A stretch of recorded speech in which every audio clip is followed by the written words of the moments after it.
నమస్కారం కిరణ్ శర్మ గారు. అఖండ లక్ష్మి ప్రాప్తిరస్తమా. ధనుసు సంక్రమణం ప్రత్యేకించి ఎప్పుడైతే ఇటువంటివి జరుగుతూ ఉంటుంటాయో కొంత మార్పులు కనిపిస్తూ ఉంటుంటాయి. పితృదోషాలతో ఎవరైతే ఇబ్బందులు పడుతూ ఉంటుంటారో, ఎస్పెషల్లీ మీరు లాస్ట్ ఎపిసోడ్స్లో కూడా చెప్తూనే ఉన్నారు, మన ఆధ్వర్యంలో దీనికి సంబంధించి ఏదైనా పరిహార దిశగా చేసే అవకాశం ఉంటుంది అంటారా?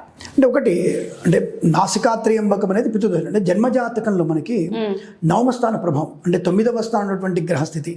చాలామంది ఏమంటారంటే రాహు ఉంటే సరిపోతుంది అనుకుంటారు, రాహు ఉంటే బాగుంటుంది అనుకుంటారు, రాహు పైన గురు దృష్టి ఉంటే పోతుంది అంటారు. Yes, of course. అంటే రాహు 9వ స్థానంలో ఉన్నప్పుడు గురుడు కనుక 5వ స్థానంలో ఉండి దృష్టి ఉంటే పోతుంది.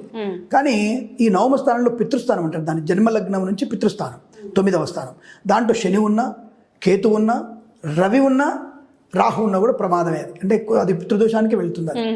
సో కాబట్టి ఈ పితృదోషం పోగొట్టుకోవాలంటే మనం అందరూ క్షేత్రాలకు వెళ్ళే ఓపిక అందరికి లేకపోవచ్చు కదా, అందరికీ క్షేత్రాలకు వెళ్ళేటువంటి ధనం ఉండకపోవచ్చు.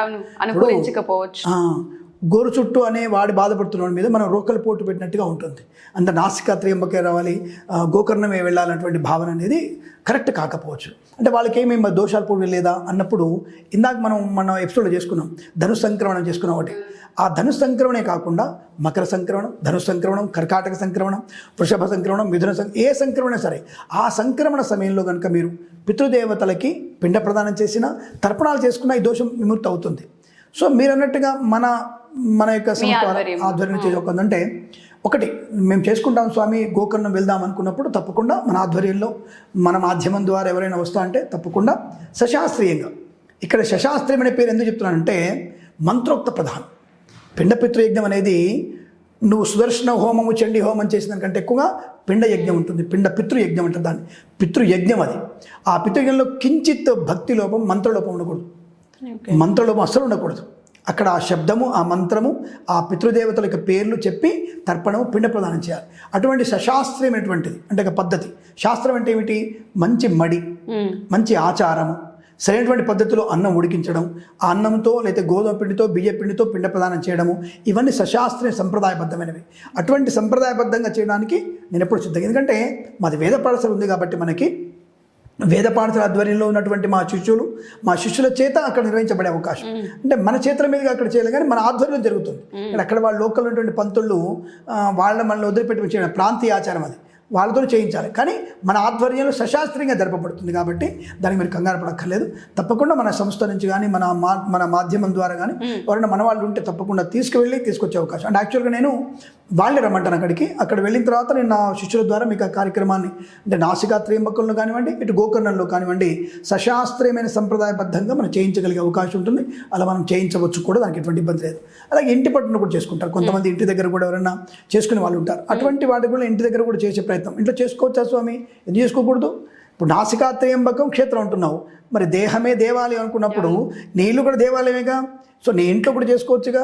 అలా చేసుకునే అవకాశం ఉంటే సంక్రమణ సమయంలో మాత్రమే.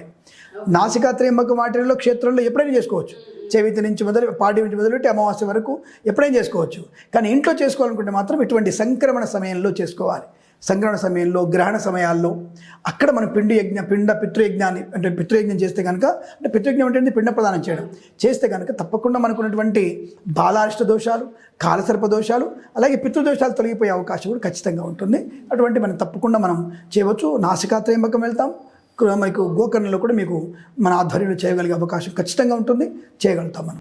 తప్పకుండా గురువుగారు. ఎవరైతే పితృదోషాలు ఉండి ఇబ్బందులు పడుతూ ఉన్నారో, ఏ పని కలిసి రావట్లేదు అనుకుంటూ ఉన్నారు, ఎన్నో డేస్ నుంచి పితృదోషాలకి సంబంధించి మేము ఇలా చెయ్యాలి అనుకుంటున్నాం కానీ కలిసి రావట్లేదు, పెండింగ్ అవుతూ ఉంటాయి ప్రతిదీ. వివాహాలు అయిపోయిన తర్వాత సంతానం కాదు, ఏదో ఒక ఇబ్బంది. ఇప్పుడు ఈ మధ్య సంతానం అయినా సరే అటిజంతో బాధపడుతున్నారు. వాళ్ళకు కూడా మనం ఈ పితృదోషాలని చెప్తాం మనం. కాబట్టి ఆ పితృదోషాలు పోగొట్టుకునే ప్రయత్నం అక్కడికి వెళ్ళిన వారికి ఇక్కడ చేయవచ్చు, దానికి ఇబ్బంది లేదు.